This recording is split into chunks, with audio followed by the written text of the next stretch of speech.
শাপলা চত্বরে হেফাজতে ইসলামের সমাবেশে গণহত্যার মামলায় পলাতক সাবেক প্রধানমন্ত্রী শেখ হাসিনা, ইমরান এইচ সরকার সহ 9 জনের বিরুদ্ধে গ্রেপ্তারি পরোয়ানা জারি করেছে আন্তর্জাতিক অপরাধ ট্রাইব্যুনাল।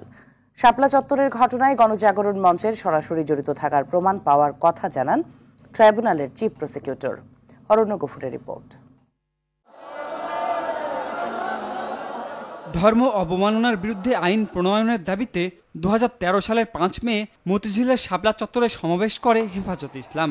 তাদের দাবিতে কর্ণপাত না করে দমনের পথ বেছে নেয় শেখ হাসিনার সরকার।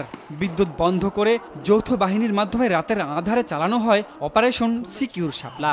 সেখানে কত মানুষ মারা যায় তার সুরাহা আজও হয়নি। এতদিন আইনি সুবিধা বঞ্চিত হলেও ফ্যাসিবাদ পতনের পর আন্তর্জাতিক অপরাধ ট্রাইব্যুনালে 2টি নালিশ করে হেফাজতে ইসলাম। তার প্রেক্ষিতে এলো পরোয়ানাভুক্ত 9 জনের মধ্যে সাবেক প্রধানমন্ত্রী শেখ হাসিনা, সাবেক আইজিপি হাসান মাহমুদ খন্দকার সহ 5 আসামি পলাতক, আর সাবেক স্বরাষ্ট্র প্রতিমন্ত্রী শামসুল হক টুকু সহ 4 জন কারাগারে আছেন।